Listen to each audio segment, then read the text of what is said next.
आज हमने एनसीईआरटी कक्षा 10 की पुस्तक के 3 चैप्टर पहले कर लिए थे। आज चौथा चैप्टर हम पढ़ेंगे जिसका नाम है कार्बन व उसके यौगिक। इसमें कार्बन एक तत्व होता है और तथा उससे बनने वाले यौगिक के बारे में हम विस्तार से चर्चा करेंगे।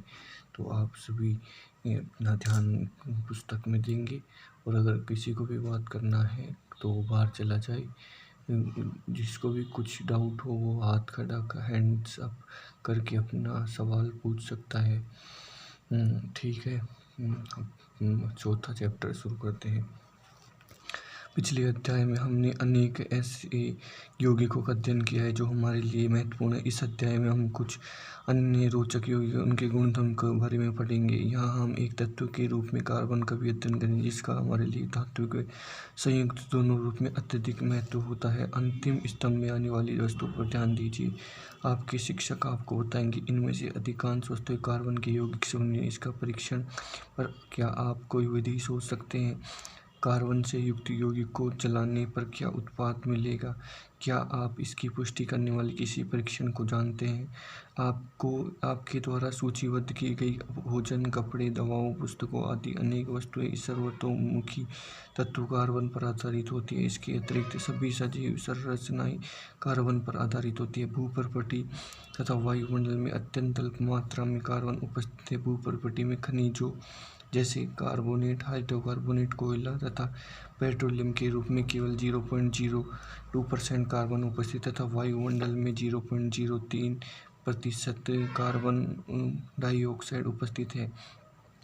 प्रकृति में इतनी अल्प मात्रा में कार्बन उपस्थित होने के बावजूद कार्बन का अत्यधिक महत्व है। इस अध्याय में हम कार्बन के इन गुणों का अध्ययन करेंगे जिनके फलस्वरूप ये असामान्यताएं हुई हैं।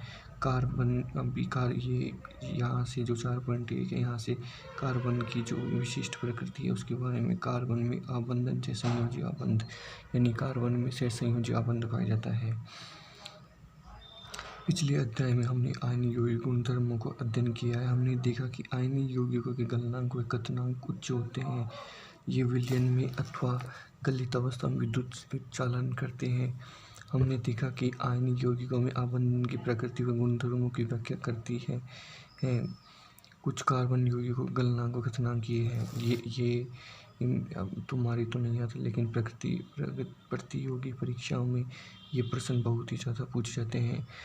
जैसे एसिटिक अम्ल का गलनांक कितना होता है? 290 और इसका क्वथनांक होता है 391। क्लोरोफॉर्म का गलनांक होता है 209 और क्वथनांक होता है 334। एथेनॉल का गलनांक होता है 156 और इसका क्वथनांक होता है 351।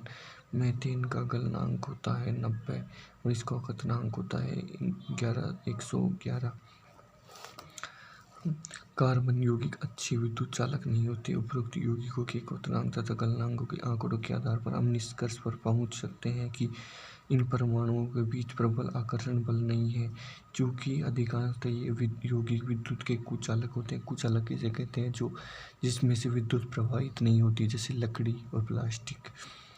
अतः हम इस निष्कर्ष पर पहुंच सकते हैं इन यौगिक के आबंध में किसी आयन की उपस्थिति नहीं होती। अब आयन बहेगा ही नहीं तो वो कुचालक तो हो गई। आयन क्योंकि आयन होते हैं और आयन के कारण ही उनमें विद्युत का प्रवाह होता है। कक्षा 9 में हमने विभिन्न तत्वों की संयोजन क्षमता तथा संयोजकता, इलेक्ट्रॉन की संख्या पर इनकी निर्भरता के बारे में अध्ययन किया। अब हम कार्बन के इलेक्ट्रॉनिक विन्यास के बारे में अध्ययन करेंगे। कार्बन की परमाणु संख्या 6 है। कार्बन की विभिन्न कक्षा में इलेक्ट्रॉन का वितरण कैसे होता है? कार्बन में कितने संयोजकता इलेक्ट्रॉन होंगे? हम जानते हैं कि बाहरी कोश को पूरी तरह से भर देने तथा उत्कृष्ट गैस विन्यास को प्राप्त करने की प्रवृत्ति के आधार पर तत्वों की अभिक्रियाशीलता समझाई जाती है। आयनिक यौगिक बनाने वाले तत्व सबसे भारी कोश में इलेक्ट्रॉन प्राप्त करके या उनका ह्रास कर इसे प्राप्त करते हैं। कार्बन के सबसे भारी कोश में 4 इलेक्ट्रॉन होते हैं तथा उत्कृष्ट गैस विन्यास को प्राप्त करने के लिए इसको 4 इलेक्ट्रॉन प्राप्त करने या खोने की आवश्यकता होती है। यदि इन इलेक्ट्रॉनों को प्राप्त करना या खोना होता है तो ये 4 इलेक्ट्रॉन प्राप्त कर C4- ऋणायन बना सकता है। लेकिन 6 प्रोटॉन वाली नाभिक के लिए 10 इलेक्ट्रॉन तथा 4 अतिरिक्त इलेक्ट्रॉन धारण करना मुश्किल हो सकता है। अगला है ये 4 इलेक्ट्रॉन खोकर C4+ धन आयन बना सकता है, लेकिन 4 इलेक्ट्रॉन को खोकर 6 प्रोटॉन वाले नाभिक में केवल 2 इलेक्ट्रॉन का कार्बन धन आयन बनाने के लिए अत्यधिक ऊर्जा की आवश्यकता होगी। कार्बन अपने अन्य परमाणुओं तथा अन्य तत्वों के परमाणुओं के साथ संयोजक इलेक्ट्रॉन की साझेदारी करके इस समस्या को सुलझा लेता है। केवल कार्बन ही नहीं बल्कि अन्य तत्व भी इसी प्रकार इलेक्ट्रॉन की साझेदारी करके अणुओं का निर्माण करते हैं। जिन इलेक्ट्रॉनों की साझेदारी की जाती है वे दोनों परमाणुओं के बाहरी कोश के ही होते तथा इनके फलस्वरूप दोनों के परमाणु उत्कृष्ट गैस विन्यास की स्थिति को प्राप्त करते हैं। कार्बन के यौगिकों की चर्चा करने से पहले इलेक्ट्रॉन की साझेदारी से बने कुछ सामान्य अणुओं को समझते हैं।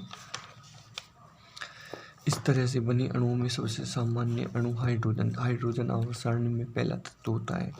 जैसा कि आपने पहले अध्ययन किया है, हाइड्रोजन की परमाणु संख्या 1 है, अतः इसके कोश में 1 इलेक्ट्रॉन है तथा के कोश को भरने के लिए इसको एक और इलेक्ट्रॉन की आवश्यकता होती है। इसलिए हाइड्रोजन के 2 परमाणु अपने इलेक्ट्रॉन की साझेदारी करके हाइड्रोजन का अणु H2 बनाते हैं। परिणाम स्वरूप हाइड्रोजन का प्रत्येक अणु अपने निकटतम उत्कृष्ट गैस हीलियम के इलेक्ट्रॉन विन्यास को प्राप्त करता है, जिनके के कोश में 2 इलेक्ट्रॉन होते हैं। संयोजकता इलेक्ट्रॉन दर्शाने के लिए हम बिंदुओं तथा क्रॉस का उपयोग कर सकते हैं। इलेक्ट्रॉन के सहभागी युग्म हाइड्रोजन के 2 परमाणुओं के बीच एक आबंध बनाते हैं। एक आबंध को 2 परमाणुओं के बीच एक रेखा के द्वारा भी व्यक्त किया जाता है। क्लोरीन की परमाणु संख्या 17 है। इसका इलेक्ट्रॉन विन्यास तथा संयोजकता क्या होगी? क्लोरीन द्विपरमाणु कणों Cl2 बनाती है। क्या आप इसके अणु की इलेक्ट्रॉन बिंदु संरचना बना सकते हैं? याद रखिए, केवल संयोजकता कोश इलेक्ट्रॉन को ही चित्रित करने की आवश्यकता होती है। ऑक्सीजन के 2 परमाणु के बीच द्विआबंध का बनना दिखाई देता है। ऐसा इसलिए होता है क्योंकि ऑक्सीजन के परमाणु के L कोश में 6 इलेक्ट्रॉन होते हैं तथा इसके अष्टक पूरा करने के लिए 2 और इलेक्ट्रॉन की आवश्यकता होती है। अतः ऑक्सीजन का प्रत्येक परमाणु ऑक्सीजन के अन्य परमाणुओं के साथ साथ 2 इलेक्ट्रॉनों की साझेदारी करता है। ऑक्सीजन के प्रत्येक परमाणु के द्वारा प्रदान किए गए 2 इलेक्ट्रॉनों से इलेक्ट्रॉन के 2 सहभागी युग्म प्राप्त होते हैं। इससे 2 परमाणुओं के बीच द्विआबंध बनना कहते हैं। क्या अब आप जल के अणु को चित्रित कर सकते हैं जिसमें ऑक्सीजन के 1 परमाणु तथा हाइड्रोजन के 2 परमाणुओं के बीच आबंध की प्रकृति को दर्शाया गया है? इस अणु में एक आबंध है अथवा द्विआबंध। अगला है नाइट्रोजन के द्विपरमाणु अणु में कैसा आबंध होगा? नाइट्रोजन की परमाणु संख्या 7 है। इसका इलेक्ट्रॉन विन्यास और संयोजन क्षमता क्या होगी? अष्टक प्राप्त करने के लिए नाइट्रोजन के एक अणु में नाइट्रोजन का प्रत्येक परमाणु 3 इलेक्ट्रॉन देता है, जिससे इलेक्ट्रॉन के 3 सहभागी युग्म प्राप्त होते हैं। इससे 2 परमाणुओं के बीच त्रिआबंध का बनना कहा जाता है। N2 की इलेक्ट्रॉन बिंदु संरचना तथा इसके त्रिआबंध को चित्र 4.4 के अनुसार दर्शाया जा सकता है। अमोनिया के अणु का सूत्र NH3 है। क्या आप इस अणु की इलेक्ट्रॉन बिंदु संरचना को चित्रित कर सकते हैं जिसमें यह दर्शाया गया हो कि कैसे सभी 4 परमाणुओं की उत्कृष्ट गैस विन्यास की स्थिति प्राप्त हुई है? इन अणुओं में एक द्वित्रि कौन सा आबंध होगा? अब हम एथेन को देखते हैं, जो कार्बन का यौगिक ईंधन के रूप में मीथेन का अधिकाधिक उपयोग होता है। यह बायोगैस व संपीड़ित प्राकृतिक गैस का प्रमुख घटक है। कार्बन के सर्वाधिक सरल यौगिकों में एक है। मीथेन का सूत्र CH4 है। जैसा कि आप जानते हैं, हाइड्रोजन की संयोजकता 1 है। कार्बन चतुसंयोजक है क्योंकि इसमें 4 संयोजकता इलेक्ट्रॉन होते हैं। उत्कृष्ट गैस विन्यास की स्थिति को प्राप्त करने के लिए कार्बन इलेक्ट्रॉनों की साझेदारी हाइड्रोजन के 4 परमाणुओं के साथ करता है, जैसा कि चित्र 4.5 में दिखाया गया है। इस प्रकार 2 परमाणुओं के बीच इलेक्ट्रॉनों के एक युग्म की साझेदारी के द्वारा बनने वाले आबंध सहसंयोजी आबंध कहलाते हैं। सहसंयोजी आबंध वाले अणुओं में भीतर 2 प्रबल आबंध होता है, लेकिन इसका अंतरा अणु बल कम होता है।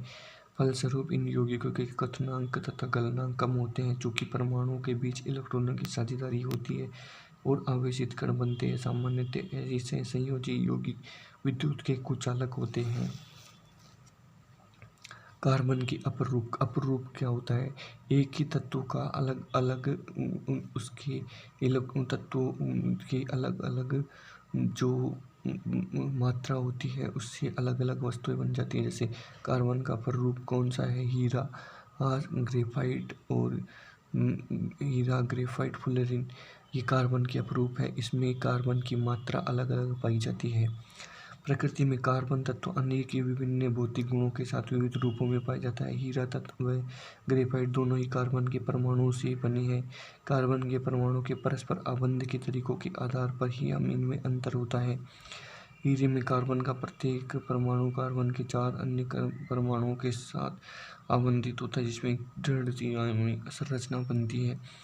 ग्रेफाइट में कार्बन के प्रत्येक परमाणु का आबंधन कार्बन के 3 अन्य परमाणुओं के साथ एक ही तल पर होता है, जिसमें षटकोणीय व्यूह मिलता है। इसमें एक आबंध द्विआबंधी होता है, जिसके कारण कार्बन की संयोजकता पूर्ण होती है। ग्रेफाइट की संरचना में षटकोणीय तल एक दूसरे से ऊपर व्यवस्थित होते हैं। ग्रेफाइट की संरचना कैसी होती है? षटकोणीय। हीरे की संरचना कैसी होती है? चतुष्फलकीय। और फ्लोरीन की संरचना ये है 60 बकमिस्टर फ्लोरीन की संरचना। इन दो विभिन्न संरचनाओं के कारण हीरे तथा ग्रेफाइट के भौतिक गुणधर्म अत्यंत भिन्न होते हैं, जबकि इनके रासायनिक गुणधर्म एक समान होते हैं। हीरा अब तक का ज्ञात सर्वाधिक कठोर पदार्थ है, जबकि ग्रेफाइट चिकना व फिसलनशील होता है। पिछले अध्याय में आपने जिन धातुओं के बारे में अध्ययन किया उनके विपरीत ग्रेफाइट विद्युत का सुचालक होता है। यह ग्रेफाइट कार्बन के अपवाद के रूप में गिना जाता है। शुद्ध कार्बन को अत्यधिक उच्च दाब व ताप पर उपचारित करके हीरे को संश्लेषित किया जाता है। ये संश्लिष्ट हीरे आकार में छोटे होते हैं, लेकिन अन्यथा ये प्राकृतिक रूप से अभेदनीय होते हैं। फ्लोरीन कार्बन अपरूप का एक अन्य वर्ग है। इस सबसे पहले C60 की पहचान की गई, जिसमें कार्बन के परमाणु फुटबॉल के रूप में व्यवस्थित होते हैं। चूंकि यह अमेरिकी आर्किटेक्ट बकमिस्टर फुलर द्वारा डिजाइन की गई है, जियोडेसिक गुंबद के समान लगते हैं, इसलिए इस अणु को फ्लोरीन नाम दिया गया। कार्बन की सर्वतोमुखी प्रकृति। विभिन्न तत्वों व यौगिकों में हमने इलेक्ट्रॉनों की साझेदारी द्वारा संयोजी आबंध का निर्माण देखा। हमने सरल कार्बन यौगिक मीथेन की संरचना विधि के अध्याय के आरंभ में हमने देखा कितनी वस्तुओं में कार्बन पाया जाता है। वस्तुतः हम सभी कार्बन के यौगिकों से बने हुए हैं। हाल ही में रसायन शास्त्रियों द्वारा सूत्र सहित ज्ञात कार्बन यौगिकों की गणना की गई, जो लगभग 3 मिलियन आंकी गई। अन्य सभी तत्वों के यौगिकों को एक साथ रखने पर इनकी संख्या उन सबसे कहीं अधिक है। ऐसा क्यों है? यह गुणधर्म केवल कार्बन में ही मिलता है, किसी और तत्व में नहीं। सहसंयोजी बंध की प्रकृति के कारण कार्बन में बड़ी संख्या में यौगिक बनाने की क्षमता होती है। कार्बन के 2 कारक देखे गए हैं। कार्बन में कार्बन के ही अन्य परमाणुओं के साथ आबंध बनाने की अद्वितीय क्षमता होती है, जिसमें बड़ी संख्या में अणु बनते हैं। इस गुण को श्रृंखलन कहते हैं। इन यौगिकों में कार्बन की लंबी श्रृंखला, कार्बन की विभिन्न शाखाओं वाली श्रृंखला तथा वलय में व्यवस्थित कार्बन भी पाए जाते हैं। साथ ही कार्बन के परमाणु एक, द्वि तथा त्रि आबंध से जुड़े होते हैं। कार्बन परमाणुओं के बीच केवल एक आबंध से जुड़े कार्बन के यौगिक संतृप्ति यौगिक कहलाते हैं। द्वि तथा त्रि आबंध वाले कार्बन के यौगिक असंतृप्ति यौगिक कहलाते हैं। कार्बन यौगिकों में जिस सीमा तक संकलन का गुण पाया जाता है वह किसी और तत्व में नहीं मिलता। सिलिकॉन हाइड्रोजन के साथ यौगिक बनाते हैं, जिनमें 7 या 8 परमाणुओं तक की श्रृंखला होती है, लेकिन यह यौगिक जिनमें अति अभिक्रियाशील होते हैं। कार्बन कार्बन आबंध अत्यधिक प्रबल होता है, अतः यह स्थायी होता है। फलस्वरूप अनेक कार्बन परमाणुओं के साथ आपस में जुड़े हुए अनेक यौगिक प्राप्त होते हैं। चूंकि कार्बन की संयोजकता 4 होती है, अतः इसमें कार्बन के 4 अन्य परमाणु तथा कुछ अन्य एक से संयुक्त तत्वों के परमाणुओं के साथ आबंधन की क्षमता होती है। Oxygen, hydrogen, nitrogen, sulphur, chlorine तथा अनेक अन्य तत्वों के साथ कार्बन के यौगिक बनते हैं। फलस्वरूप ऐसे विशेष गुण वाले यौगिक बनते हैं जो अणु में कार्बन के अतिरिक्त उपस्थित तत्व पर निर्भर करते हैं। अधिकतर अन्य तत्वों के साथ कार्बन द्वारा बनाए गए आबंध अत्यंत प्रबल होते हैं, जिनके फलस्वरूप ये यौगिक अतिशय रूप में स्थायी होते हैं। कार्बन द्वारा प्रबल आबंधों के निर्माण का एक कारण इसका छोटा आकार भी है। इसके कारण इलेक्ट्रॉन के सहभागी युग्मों को नाभिक मजबूती से पकड़े रहता है। बड़े परमाणु वाले तत्वों में बनी आबंध तुलना में अत्यंत दुर्बल होते हैं। कार्बनिक यौगिक कार्बन में पाए जाने वाले दो विशिष्ट तत्वों चतुसंयोजकता व श्रृंखला में बड़ी संख्या में यौगिकों का निर्माण होता है। अनेक यौगिकों अकार्बनिक परमाणु व परमाणु के समूह विभिन्न कार्बन श्रृंखलाओं से जुड़े होते हैं। मूल रूप से इन यौगिकों को प्राकृतिक पदार्थों से प्राप्त किया गया था तथा यह समझा गया था कि ये कार्बन यौगिक तथा कार्बनिक यौगिक केवल सजीवों में ही निर्मित होते हैं। अतः यह माना गया कि संश्लेषण के लिए एक जीवित जीवन शक्ति आवश्यक थी। 1828 में फ्रेडरिक वोलर ने अमोनियम साइनेट से यूरिया बनाकर इसे असत्य प्रमाणित किया। लेकिन कार्बन, कार्बोनेट व बाइकार्बोनेट लवणों के अतिरिक्त सभी कार्बन यौगिकों का अध्ययन अभी भी कार्बनिक यौगिकों के रसायन के अंतर्गत होता है। आगे देखेंगे संतृप्त व असंतृप्त कार्बन क्या होते हैं। संतृप्त कार्बन वो होते हैं जिसमें कार्बन कार्बन के मध्य एक सिंगल बॉन्ड पाया जाता है, वो संतृप्त कार्बन यौगिक होते हैं। और असंतृप्त कार्बन यौगिक वो होते हैं जिसमें कार्बन कार्बन के मध्य द्विबंध या त्रिबंध पाया जाता है, वो असंतृप्त कार्बन यौगिक होते हैं। मीथेन की संरचना हम पहले ही समझ चुके हैं। कार्बन तथा हाइड्रोजन से बनने वाली अन्य यौगिक एथेन जिसका सूत्र C2H6 है। सरल कार्बन यौगिकों की संरचना प्राप्त करने के लिए सबसे पहले कार्बन के परमाणु को आबंध के द्वारा आपस में जोड़ा जाता है। फिर कार्बन की से संयोजकता को संतुष्ट करने के लिए हाइड्रोजन के परमाणु का उपयोग करते हैं। प्रत्येक कार्बन परमाणु की 3 संयोजकता असंतुष्ट रहती है, अतः प्रत्येक का आबंधन 3 हाइड्रोजन परमाणु के साथ किया जाता है जिससे निम्न प्राप्त होता है। क्या आप इसी प्रकार प्रोपेन की संरचना चित्रित कर सकते हैं जिसका आणविक सूत्र C3H8 होता है। आप देखेंगे सभी परमाणु की संयोजकता उनके बीच बने एक आबंध से संतुष्ट होती है। ऐसे यौगिक को संतृप्त यौगिक कहते हैं। सामान्यतः ये यौगिक अधिक अभिक्रियाशील नहीं होते, किंतु कार्बन तथा हाइड्रोजन के अन्य यौगिक का सूत्र C2H4 है जिसे एथेन कहते हैं। इस अणु को कैसे चित्रित करते हैं, हम पहले चरणबद्ध विधि अपनाएंगे। सी कार्बन कार्बन प्रत्येक कार्बन परमाणु पर 2 हाइड्रोजन परमाणु होते हैं। हम देखते हैं कि प्रति कार्बन परमाणु की संयोजकता असंतुष्ट रहती है। यह तभी संतुष्ट किया जाए जब 2 कार्बन के बीच द्विआबंध हो। हाइड्रोजन तथा कार्बन के एक अन्य यौगिक का सूत्र C2H2 है जिसे एथाइन कहते हैं। क्या आप एथाइन की इलेक्ट्रॉन बिंदु संरचना चित्रण कर सकते हैं? इनकी संयोजकता को संतुष्ट करने के लिए 2 कार्बन परमाणु के बीच कितने आबंध आवश्यक है? कार्बन परमाणु के बीच इस प्रकार द्विआबंध या त्रिआबंध वाले कार्बन यौगिकों को कार्बन यौगिक कहते हैं तथा ये संतृप्त कार्बन यौगिकों की तुलना में अधिक अभिक्रियाशील होते हैं। श्रृंखलाएं, शाखाएं व फलें ये कार्बन यौगिकों में पाई जाती हैं। पिछले खंड में हमने देखा क्रम से 1, 2, 3 कार्बन परमाणु वाले कार्बन यौगिकों को मीथेन, एथेन व प्रोपेन की चर्चा की। कार्बन परमाणु की इस प्रकार की श्रृंखलाओं को 10 कार्बन परमाणु के हो सकते हैं। जैसे एक कार्बन परमाणु को क्या बोलेंगे? मीथेन, दूसरे को प्रोपेन,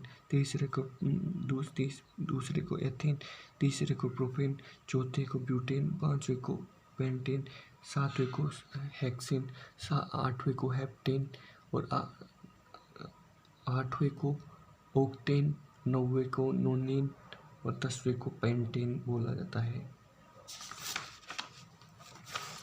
शेष संयोजकता के स्थान पर हाइड्रोजन बनने पर हमें निम्नलिखित प्राप्त होता है। हमने देखते हैं कि इन दोनों संरचनाओं में एक ही सूत्र C4H10 है, समान आणविक सूत्र लेकिन विभिन्न संरचनाओं वाले ऐसे यौगिक संरचनात्मक असमावयव कहलाते हैं। सीधी तथा शाखाओं वाली कार्बन श्रृंखलाओं के अतिरिक्त कुछ यौगिकों में कार्बन के परमाणु वलय के आकार में व्यवस्थित होते हैं, जैसे साइक्लोहेक्सेन का अणु सूत्र। क्या आप साइक्लोहेक्सेन की इलेक्ट्रॉन बिंदु संरचना को चित्रित कर सकते हैं? सीधी श्रृंखला, शाखीय श्रृंखला, चक्रीय कार्बन यौगिक सभी संतृप्त तथा असंतृप्त यौगिक हो सकते हैं। जैसे बेंजीन की संरचना निम्नलिखित है। केवल कार्बन तथा हाइड्रोजन वाले सभी कार्बन यौगिक हाइड्रोकार्बन कहलाते हैं। ये संतृप्त हाइड्रोकार्बन एल्केन कहलाते हैं। ऐसे असंतृप्त हाइड्रोकार्बन जिनमें एक से अधिक दोहरे आबंध होते हैं एल्कीन कहलाते हैं, या एक से अधिक त्रिआबंध वाले को एल्काइन कहते हैं। मुझसे दोस्ती करोगे, किससे दोस्ती करने के लिए कह रहा है? कार्बन से दोस्ती करने के लिए कह रहा है। कार्बन अत्यंत मैत्रीपूर्ण तत्व है। अभी तक हमने कार्बन तथा हाइड्रोजन के यौगिकों की चर्चा की, लेकिन कार्बन अन्य तत्वों जैसे हैलोजन, ऑक्सीजन, नाइट्रोजन तथा सल्फर के साथ भी आबंध बनाता है। हाइड्रोकार्बन श्रृंखला में यह तत्व एक या अधिक हाइड्रोजन को इस प्रकार प्रतिस्थापित करता है कि कार्बन की संयोजकता संतुष्ट रहती है। ऐसे यौगिक में हाइड्रोजन को प्रतिस्थापित करने वाले तत्वों को विषम परमाणु कहते हैं। विषम परमाणु कुछ प्रकार्यात्मक समूह में भी उपस्थित होते हैं, जैसा कि सारणी 4.5 में दिखाया गया है। प्रकार्यात्मक समूह किसे कहते हैं? जो यौगिक या जो कार्बन के हाइड्रोकार्बन है उनके पीछे लगकर उस यौगिकों का नामकरण व उस यौगिक की विशिष्ट प्रकृति में बदलाव कर देते हैं, वो प्रक्रियात्मक समूह कहलाते हैं। कुछ महत्वपूर्ण प्रक्रियात्मक समूह नीचे दिए गए एकल रेखा के द्वारा समूह की मुक्त संयोजकता व संयोजकताएं दर्शाई गई है। हाइड्रोजन के एक या अधिक पर अणुओं को प्रतिस्थापित करके इस संयोजकता के द्वारा प्रक्रियात्मक समूह कार्बन श्रृंखला से जुड़े रहते हैं। Cl और Br, Cl प्रक्रियात्मक समूह क्या बोलेंगे? क्लोरो, और Br का ब्रोमो। ऑक्सीजन के ये प्रक्रियात्मक समूह देख लीजिए। एल्कोहल का प्रक्रियात्मक समूह OH जुड़ता है। एल्डिहाइड का प्रक्रियात्मक समूह CH जुड़ता है। और C double O double bond O ketone का जुड़ता है। और COOH ये कार्बोक्सिलिक अम्ल का प्रक्रियात्मक समूह का सूत्र है। आपने देखा कि कार्बन परमाणु को आपस में जोड़कर विभिन्न लंबाई की श्रृंखलाएं बनाई जा सकती है। साथ ही इन कार्बन श्रृंखलाओं में स्थित हाइड्रोजन परमाणुओं को उपरोक्त किसी भी प्रक्रियात्मक समूह में प्रतिस्थापित किया जा सकता है। एल्कोहल जैसे प्रक्रियात्मक समूह की उपस्थिति कार्बन यौगिक गुणधर्मों को प्रभावित करती है, चाहे कार्बन श्रृंखला लंबाई कुछ भी हो। CH3OH, C2H5OH, C3H7OH तथा C4H9OH के रासायनिक गुणधर्मों में अत्यधिक समानता है। अतः इन यौगिकों की ऐसी श्रृंखला जिसमें कार्बन श्रृंखला में स्थित हाइड्रोजन को एक ही प्रकार का प्रक्रियात्मक समूह प्रतिस्थापित करता है, इसे समजातीय श्रेणी कहते हैं। अब हम सारणी 4.5 में वर्णित समजातीय श्रेणी को देखेंगे। अगले युग्म प्रोपेन तथा ब्यूटेन में क्या अंतर है? क्या आप इन युग्मों के आणविक द्रव्यमान में अंतर ज्ञात कर सकते हैं? कार्बन का परमाणु द्रव्यमान 12 म्यू तथा हाइड्रोजन परमाणु द्रव्यमान 1 म्यू है। इस प्रकार एल्कीनों की समजातीय श्रेणी को दिए गए। श्रेणी का पहला सदस्य एथेन, जिसके बारे में पहले अनुभाग में अध्ययन किया। एथेन का सूत्र क्या है? उपरोक्त सदस्य के रूप में C3H7, C4H10, C5H10। क्या आप इसमें भी CH2 इकाई का अंतर है? क्या आपको इन यौगिकों में कार्बन हाइड्रोजन के परमाणु की संख्या के बीच कोई संबंध प्रतीत होता है? एल्कीनों का सामान्य सूत्र CnH2n के रूप में लिखा जा सकता है, जहाँ N 2, 3, 4। क्या आप इस प्रकार एल्काइनों का सामान्य सूत्र बना सकते हैं? जब किसी समजातीय श्रेणी में आणविक द्रव्यमान बढ़ता है तो भौतिक गुणधर्मों में क्रमबद्धता दिखाई देती है। ऐसा इसलिए होता है क्योंकि आणविक द्रव्यमान के बढ़ने के साथ गलनांक व क्वथनांक में बढ़ती होती है। किसी विशेष विलायक में विलेयता जैसे भौतिक गुणधर्म भी इसी प्रकार की क्रमबद्धता दर्शाते हैं, किंतु पूर्ण रूप से प्रक्रियात्मक समूह के द्वारा सुनिश्चित की जाने वाली रासायनिक गुण समजातीय श्रेणी में एक समान बने रहते हैं। कार्बन यौगिकों की नाम पत्ती किसी समजातीय श्रेणी में यौगिकों के नामों का आधार बेसिक कार्बन की उन मूल श्रृंखलाओं पर आधारित होता है जिसको प्रक्रियात्मक समूह की प्रकृति के अनुसार पूर्व लग्न तथा अनुलग्न प्रत्यय के द्वारा संशोधित किया गया हो, जैसे मेथिनॉल, एथेनॉल, प्रोपेनॉल, ब्यूटेनॉल। यौगिकों में कार्बन परमाणु की संख्या ज्ञात कीजिए। 3 कार्बन परमाणु वाले यौगिकों नाम प्रोपेन होगा। प्रक्रिया समूह की उपस्थिति में इसको पूर्ण अनुलग्न के साथ यौगिकों के रूप में दर्शाया गया है। यदि प्रकार्यात्मक समूह के साथ पूर्ण के आधार पर दिया जाना हो तो कार्बन श्रृंखला के अंत का ई हटाकर इनमें समुचित अनुलग्न लगाकर संशोधित करते हैं। जैसे कीटोन समूह की 3 कार्बन वाली श्रृंखला को निम्न विधि से नाम दिया जाएगा: प्रोपेन, प्रोपीनीन, प्रोपेनोन। तो यहाँ पे ईन, लास्ट का ईन हटा के ओन जोड़ दिया। असंतृप्त कार्बन श्रृंखला में कार्बन श्रृंखला के नाम में दिए गए अंतिम ANE को सारणी 4.4 के अनुसार ENE या YNE से प्रतिस्थापित करते हैं। जैसे त्रिआबंध वाली 3 कार्बन श्रृंखला की श्रृंखला प्रोपेन कहलाएगी। त्रिआबंध होने पर यह प्रोपाइन कहलाएगी। इस प्रकार समूह की नाम पत्ती। हेलोजन, हेलोजन किसे कहते हैं? क्लोरीन, ब्रोमीन को हेलोजन कहते हैं। एल्कोहल, OL पूर्ण लग्न क्या जुड़ेगा? OL, एल्डिहाइड, EL, कीटोन का ओन, कार्बोक्सिल का ओइक अम्ल और द्विआबंध का ईन, एल्कीन और त्रिआबंध का काइन। कार्बन यौगिक के रासायनिक गुणधर्म। कार्बन यौगिक के रासायनिक गुणधर्म। दहन। कार्बन यौगिकों को जब दहन किया जाता है ये ऑक्सीजन के साथ मिलकर किस में परिवर्तित हो जाते हैं? कार्बन डाइऑक्साइड और जल के रूप में परिवर्तित हो जाते हैं।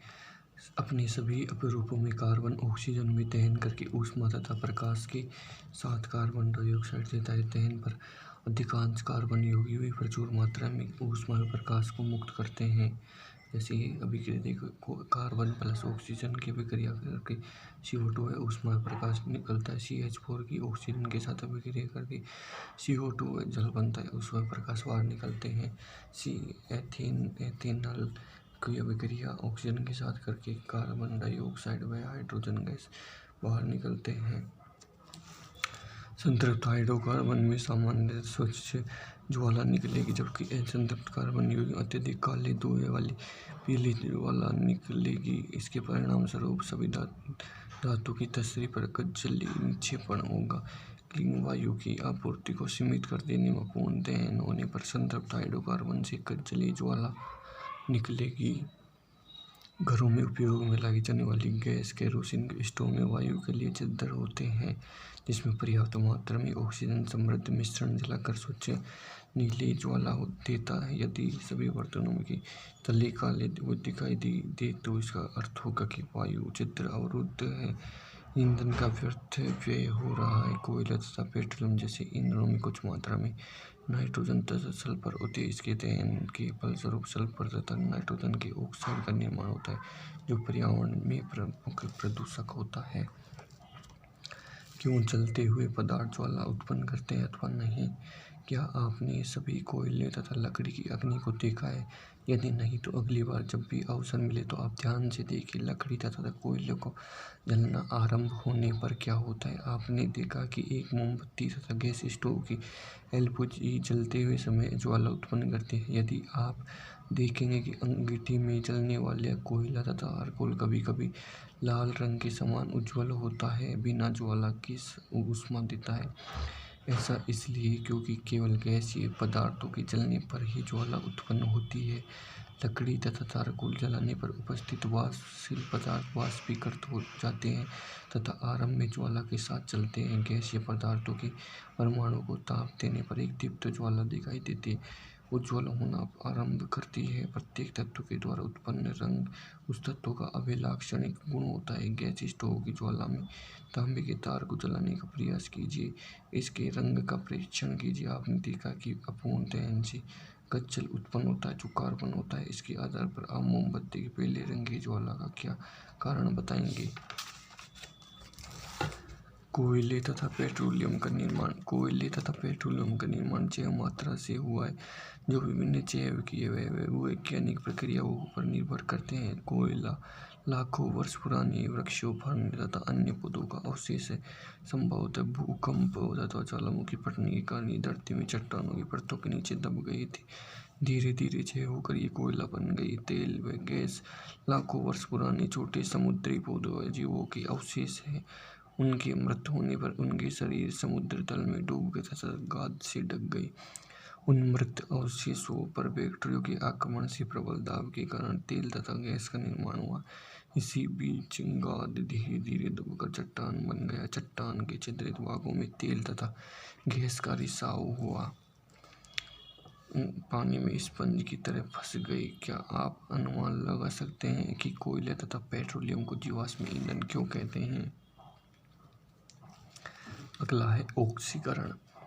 प्रथम अध्याय में अपने ऑक्सीकरण की अभिक्रिया का अध्ययन करने पर कार्बन यौगिक को विशलता से ऑक्सीकृत किया जा सकता है। इस पूर्ण ऑक्सीकरण के अतिरिक्त ऐसी अभिक्रियाएं भी होती हैं जिसमें एल्कोहल को कार्बोक्सिलिक अम्ल में बदला जाता है।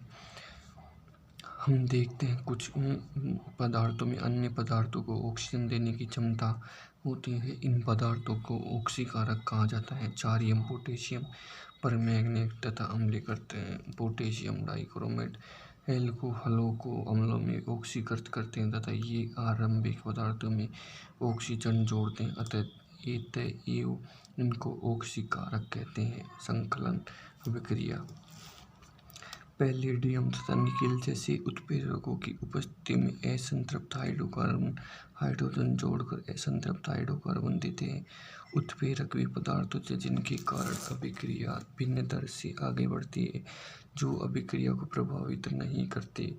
निकेल उत्प्रेरक का उपयोग करके साधारणतः वनस्पति तेलों के हाइड्रोजनीकरण में इस अभिक्रिया का उपयोग होता है।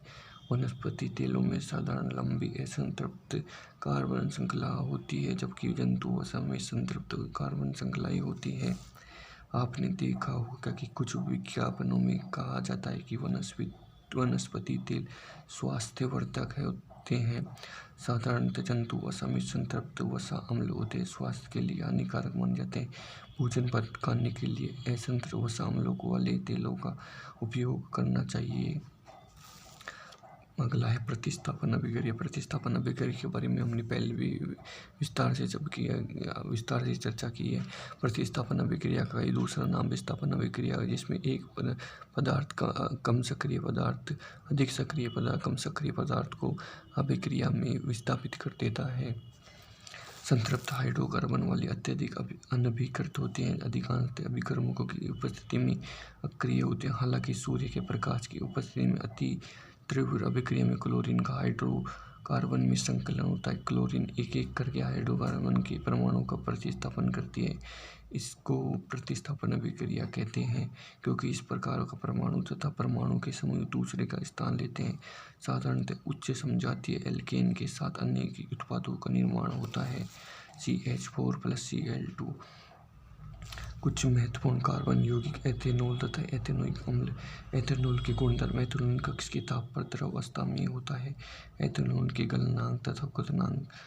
सामान्यतः एथेनॉल को एल्कोहल कहा जाता है। यह सभी अल्कोहलिक पेय पदार्थों का महत्वपूर्ण अवयव होता है। इसके अतिरिक्त यह अच्छा विलायक है। इसका उपयोग tincture, iodine, cough syrup, tonic आदि जैसी औषधियों में होता है।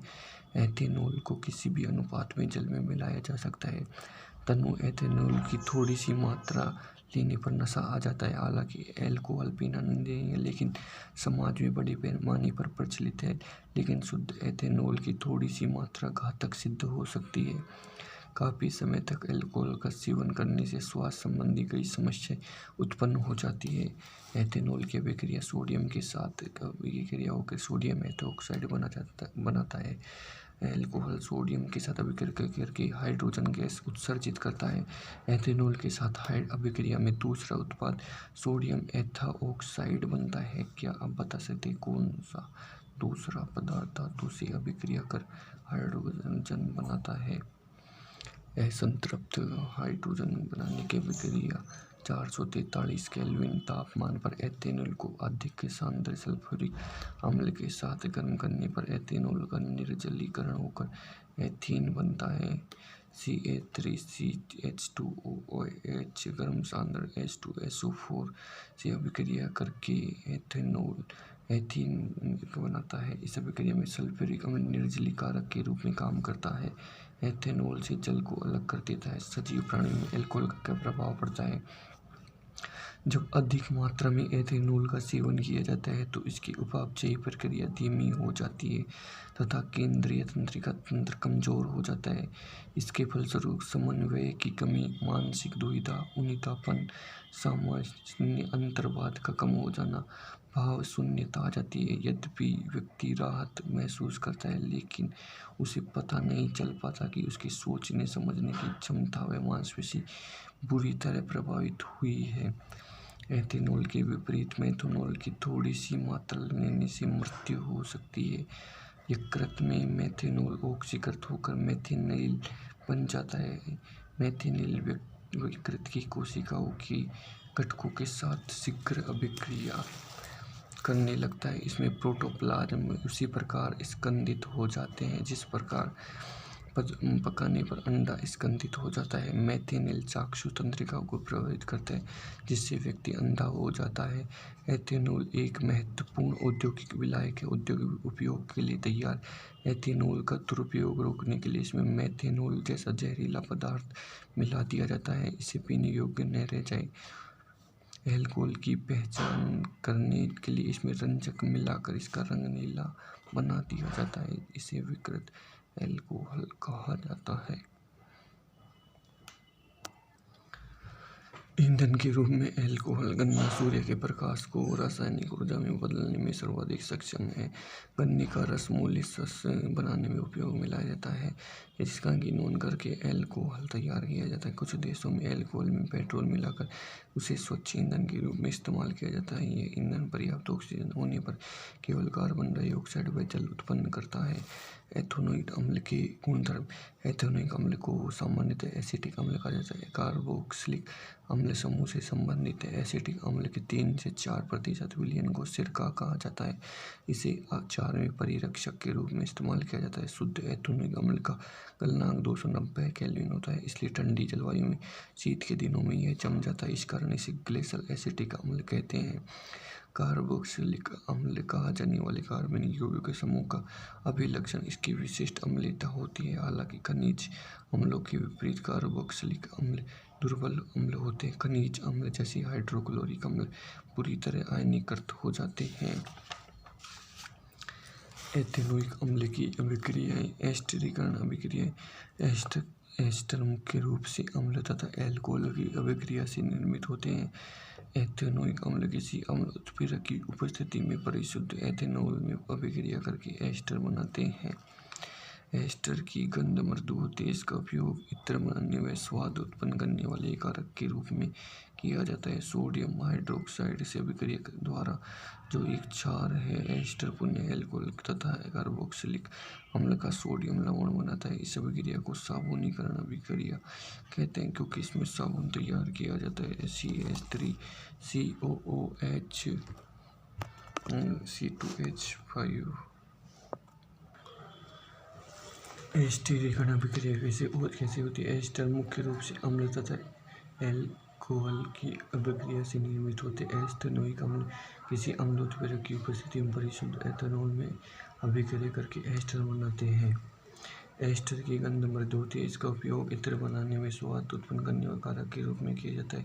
सोडियम हाइड्रोक्साइड से अभिक्रिया द्वारा जो एक क्षार एस्टर पुनः अल्कोहल तथा कार्बोक्सिलिक अम्ल का सोडियम लवण बनाता है। इस अभिक्रिया को साबुनीकरण कहा जाता है, क्योंकि इसके साबुन तैयार किया जाता है।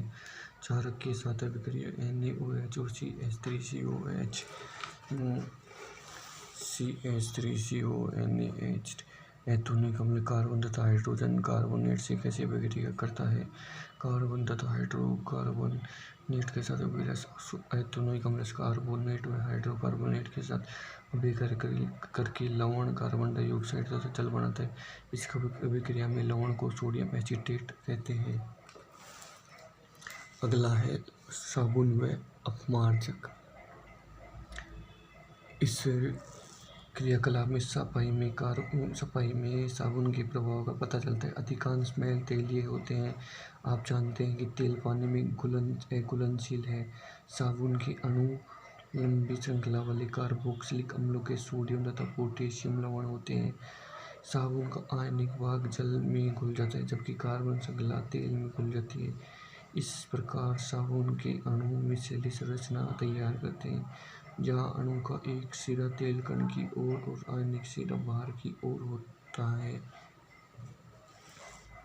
इससे पानी में इमल्सन बनता है। इस प्रकार साबुन का मिसेल मैल को पानी में घुलाने में मदद करता है और हमारे कपड़े साफ हो जाते हैं। क्या आप मिसेल की संरचना बना सकते हैं? साबुन को हाइड्रोकार्बन में घोलने से बनाता है मिसेल। साबुन के अणु ऐसे होते हैं जिसके दोनों सिरों के भिन्न गुणधर्म होते हैं। जल में विलय एक सिरे को जलराशि कहते हैं तथा हाइड्रोकार्बन में विलय दूसरे सिरे को जलविरागी कहते हैं। जब साबुन जल की सतह पर होता है तब इसके अणु इसको इस प्रकार इस व्यवस्थित कर लेते हैं। इसका आयनिक सिरा जल से अंदर जबकि हाइड्रोकार्बन पूंछ वाला जल के बाहर होता है। जल के अंदर इन अणुओं की विशेष व्यवस्था होती है। इस प्रकार हाइड्रोकार्बन सिरा जल के बाहर बना होता है। ऐसा अणुओं का बना बड़ा गुच्छा होने के कारण जिसमें जलविरागी पूंछ गुच्छे के आंतरिक हिस्से में होती है जबकि इसका आयनिक सिरा गुच्छे की सतह पर। इस संरचना को मिसेल कहते हैं। मिसेल के रूप में साबुन स्वच्छ करने में सक्षम होता है क्योंकि तेल या मैल मिसेल के केंद्र में एकत्र हो जाते हैं। मिसेल विलयन में कोलॉइड के रूप में बने हुए रहते हैं। आयन विकर्षण के कारण ये अवक्षेपित नहीं होते। इस प्रकार मिसेल में तैरते मैल आसानी से हटाए जा सकते हैं। साबुन के मिसेल प्रकाश को प्रकर्णित करते सकते हैं। यही कारण है कि साबुन का घोल बादल जैसा दिखता है।